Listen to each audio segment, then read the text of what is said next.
Ok, para analizar un gráfico es muy sencillo. Paso número 1 es detectar la tendencia. Si la tendencia es alcista, estarás encontrándote con al menos dos mínimos de manera ascendente. Una vez que tengas esos dos mínimos de manera ascendente, hay que trazar una directriz alcista por debajo de esos mínimos. Si la tendencia es bajista, se necesitan al menos dos máximos de manera descendente, y cuando tengas esos dos máximos de manera descendente, tienes que trazar una directriz bajista por encima de esos máximos. Si no hay tendencia o la tendencia es lateralizada, que sería el equivalente a la figura chartista del rectángulo, bueno, pues estarías encontrando al menos dos máximos en la misma zona y al menos dos mínimos en la misma zona. Lo siguiente que hay que hacer es identificar figuras o patrones chartistas. Bueno, algunas de las figuras chartistas más comunes son el impulso alcista, el impulso bajista, doble techo, doble suelo, canal alcista, canal bajista, rango lateralizado o rectángulo, y el triángulo. Bueno, para un impulso alcista necesitas el tramo al alza, retroceso, y el retroceso no debe de perforar el origen del impulso. Y para el impulso bajista, un tramo a la baja, un retroceso, y el retroceso no debe perforar el origen del impulso bajista. Para un doble techo necesitas al menos dos máximos en la misma zona y un mínimo entre los máximos, y para un doble suelo necesitas al menos dos mínimos en la misma zona y un máximo entre los mínimos. Para los canales, canal alcista, necesitas al menos dos mínimos de manera ascendente y dos máximos de manera ascendente. Trazar directrices en paralelo. Ahora, para el canal bajista es lo opuesto. Necesitas al menos dos máximos de manera descendente y dos mínimos de manera descendente, directrices en paralelo. Finalmente, para un triángulo necesitas al menos dos mínimos de manera ascendente y dos máximos de manera descendente, directrices convergentes. Vamos ahora a proyectar objetivos. Bueno, pues si la figura chartista ya ha activado algún objetivo, tienes que proyectarlos. Ok, vamos a comenzar con el impulso alcista, tramo al alza, retroceso. Si el precio supera este máximo, estaría activándolo, y entonces tendríamos que proyectar el objetivo, y se proyecta midiendo la altura del impulso alcista y proyectándolo desde el mínimo, desde donde se activó el objetivo. Para el impulso bajista lo mismo. Tramo a la baja, retroceso. Si el precio perfora este mínimo, estaría activando la figura chartista y se proyectaría el objetivo midiendo el tamaño del impulso bajista y proyectándolo desde el máximo, desde donde se activó el objetivo. Para un doble techo, si el precio pierde la zona del mínimo entre los máximos, se mide la distancia entre la zona de máximos y la zona del mínimo y se proyecta desde el punto de ruptura.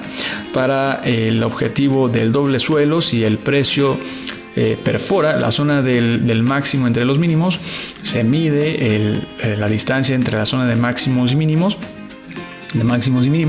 y se proyecta desde el punto de ruptura.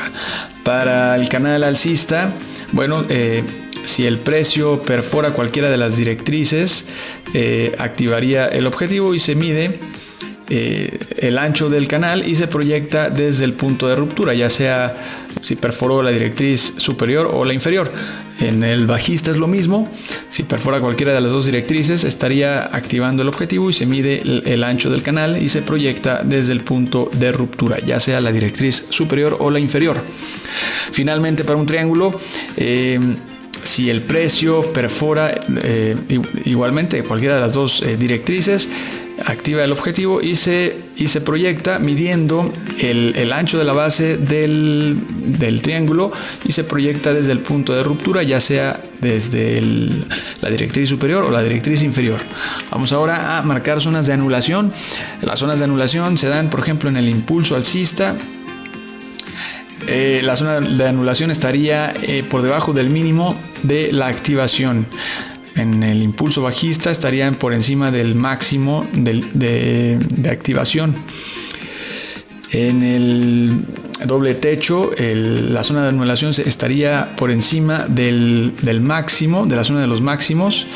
y el doble techo, la zona de anulación estaría por debajo de los mínimos. En los canales, si el precio perforó la directriz superior, la zona de anulación estaría por debajo del mínimo de la activación. Y si el precio perforó la directriz inferior, la zona de anulación estaría por encima del máximo que activó el objetivo.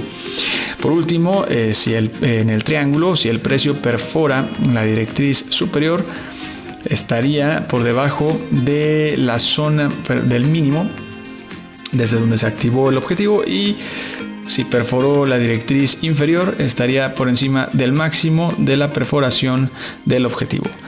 Finalmente, tendríamos que identificar zonas de soportes y resistencias, que no son otra cosa más que zonas de interés, zonas en donde el precio tiende a, le cuesta trabajo, regularmente le cuesta trabajo traspasar ese nivel, y regularmente en esas zonas tiende a girarse, y por ese motivo son zonas de interés porque los puedes utilizar para realizar alguna entrada en el mercado. La diferencia entre el soporte y la resistencia es que se le llama soporte cuando la zona se encuentra por debajo del precio, y se le llama resistencia cuando la zona se encuentra por encima del precio. En una tendencia alcista, lo que regularmente estamos buscando son soportes para realizar entradas en compra o entradas alcistas, y en una tendencia bajista, para operar a favor de tendencia, regularmente estamos buscando zonas de resistencia para entrar a favor de la tendencia, entrar en venta, entrar bajistas. En una tendencia lateralizada o rango,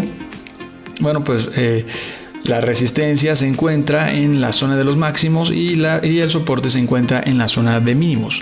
También aquí, si queremos operar, estaríamos operando a la baja cuando se acerque a la zona de máximos o en la resistencia, y operando al alza cuando se acerque a la zona de mínimos o en la zona del soporte. Ahora vamos a poner en práctica lo aprendido.